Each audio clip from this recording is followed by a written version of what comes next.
Hello, fam. Welcome back to the Maps podcast. I'm your host, Andrew, right here in Kampala, Uganda. And my God, it's been an amazing series. We've been on temptation. This is the 7th episode. And by the way, if some of you didn't know, 7 actually is the number of completion in Hebrew. So, this is our last episode on temptation.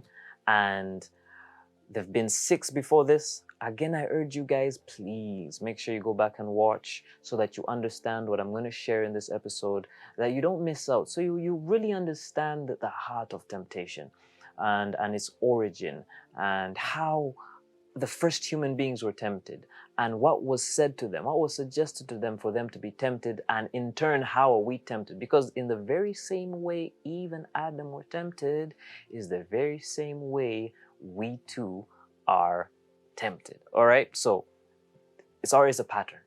If we see it in the Bible, that's how it happens to us. All right, so this is episode 7, and our previous episode we looked at how the serpent tempted Eve, and in turn how the serpent tempts us. Okay, and we looked at, I think, 4 points. Point number 1 was the serpent, or Lucifer, always attacks the word of God. He asked Eve, did God really say you shouldn't eat of any of the fruits or any of the trees of the garden?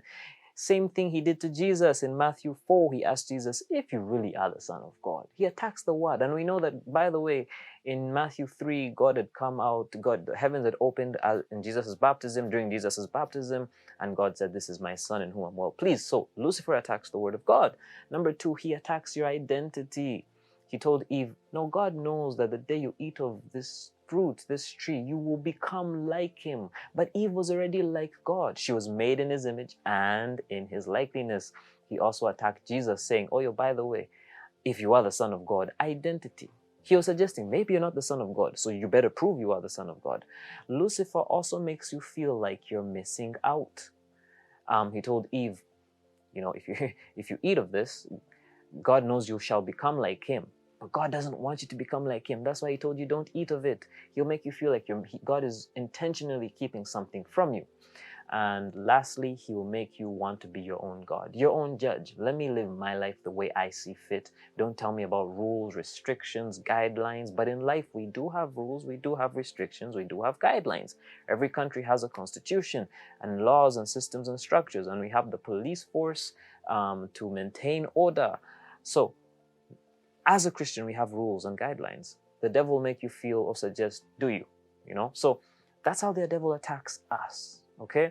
But now that we know how he does it, how do we overcome? And I think that's the most important part. And real quick, before I dive into that, I just want to say, I've not heard many, in fact, I haven't heard anyone really explain why Adam got tempted. And it's a very simple thing. Most people will tell you how Eve got tempted and why she got tempted, and they'll tell you what happened after Adam eating the fruit. I've never really heard anyone break down, why did Adam eat? Because Adam knew. God came directly to Adam and said, don't eat this. So when Eve presented the fruit to Adam, why didn't he say no? Well, simply put, Jesus says in the book of Matthew that it's not what enters you that can defile you, it's what comes out of you. And that is why Lucifer attacked Eve first before he attacked Adam, because Eve came out of Adam. So, in a sense, if Eve ate, Adam had already eaten. And also remember, when Adam met Eve, in Genesis 2, it says, Adam saw Eve and he said, bone of my bone, flesh of my flesh. For this case, or for this reason, a man shall leave his father and mother, be joined with his wife, and the two shall become one. So when you look at someone's wife, you're not just looking at the woman.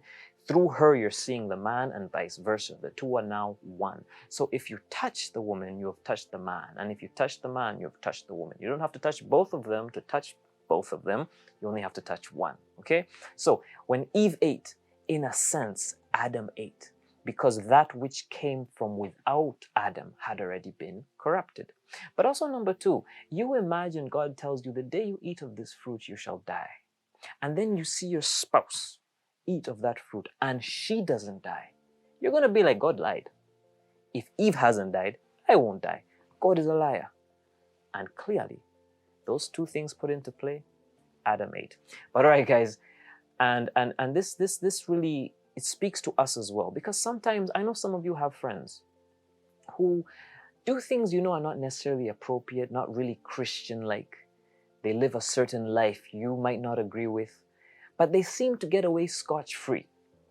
And you, on the other hand, every time you try to be like them, there's always consequences. The devil will sometimes try to tell you that, don't you see how your friend is living their life? Don't you see how your neighbor's doing it? You don't have to be faithful to your wife. You don't have to marry one woman. In fact, you can cohabit. You don't even have to marry to live with a lady. Don't you see? Peter, not real names or real person, is enjoying himself right after high school. He moved in with his girlfriend. Well, it might seem okay to them, but just because you don't see the consequences there does not mean there are no consequences. And that's what the devil does. He'll tell you, Adam, Eve has ate. She's okay. So you're going to be okay too. How do we overcome temptation? Point number 1. How we overcome temptation is to know what God has said. What's the truth? You need to invest in knowledge, right? So Hosea 4:6 says, my people perish for a lack of knowledge. One of the ways you overcome temptation is when the devil comes to you to suggest something, you know the truth. You invest in knowledge. What has God said? The very way the devil came and tried to tempt Jesus, Jesus' response was, it is written. Yeah, I know you want me to turn stones into bread, but it is written, man shall not live on bread alone. I know what is written, so you won't confuse me. Invest in what God has said. That's point number 1. You need to know what God says about you and a situation.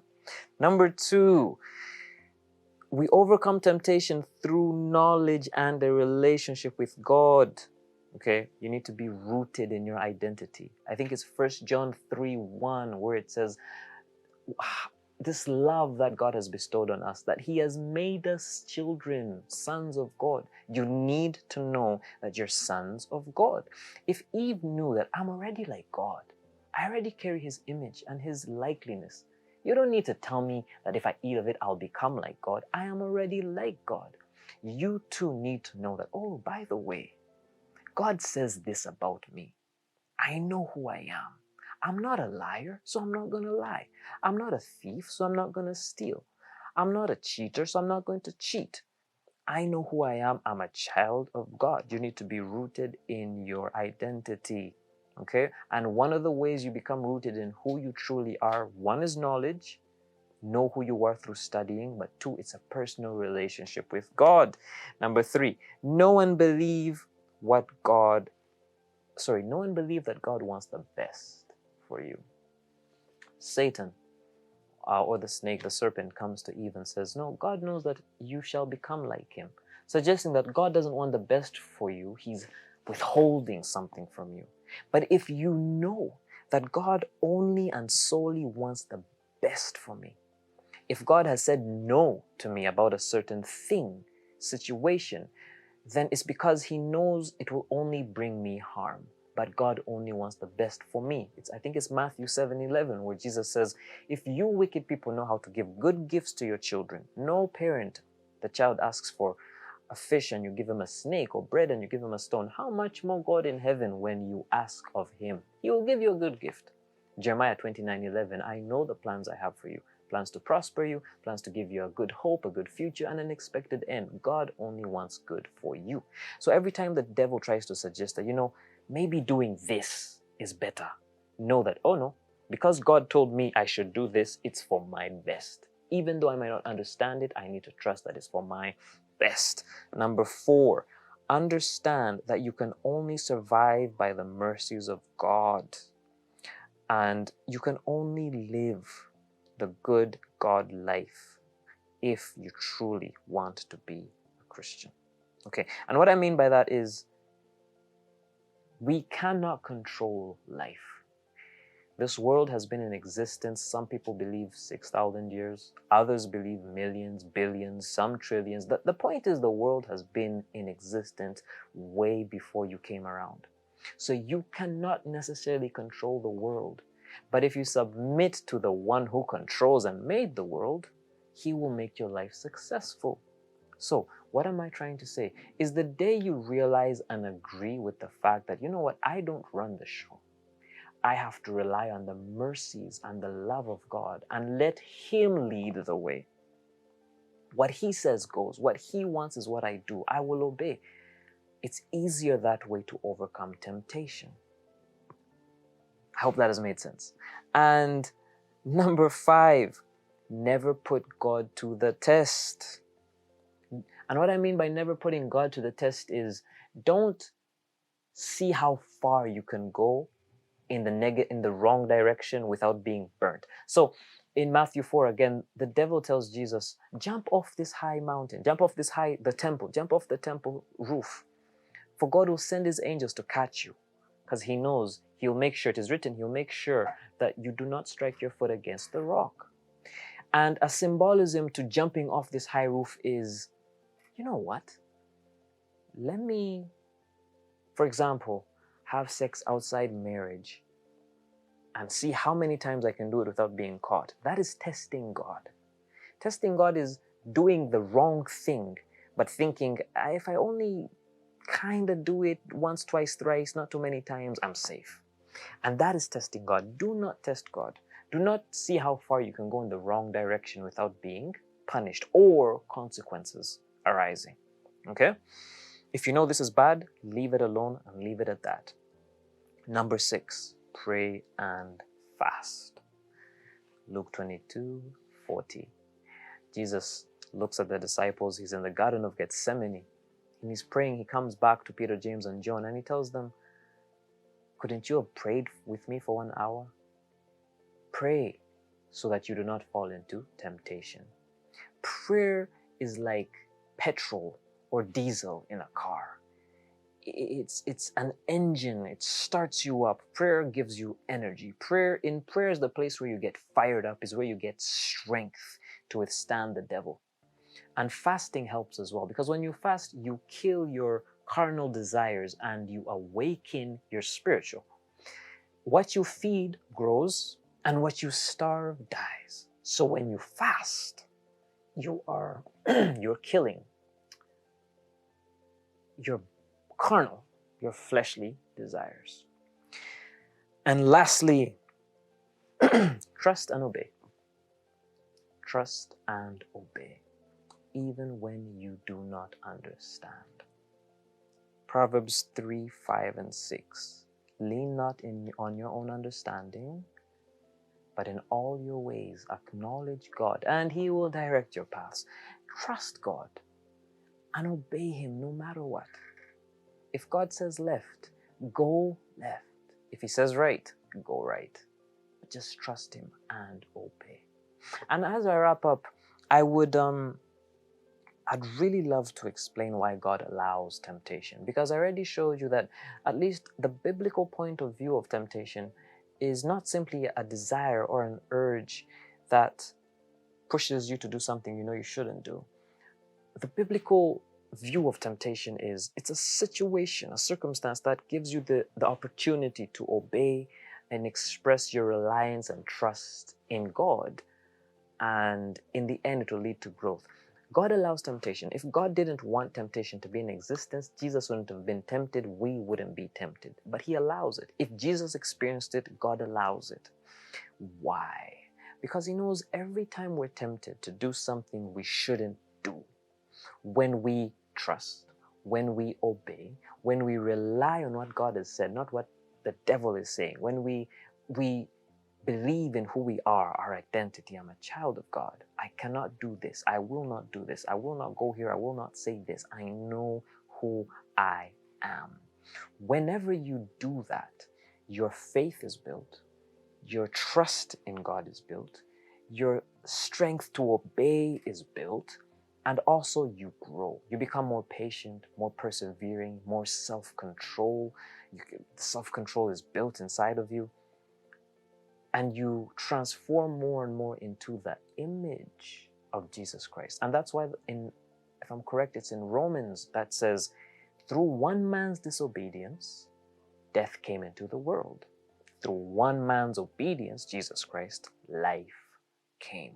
The more you obey, the very way Jesus Christ obeyed unto death, the more you obey, the more you start resembling and looking like Jesus. So temptations are good. They are not bad.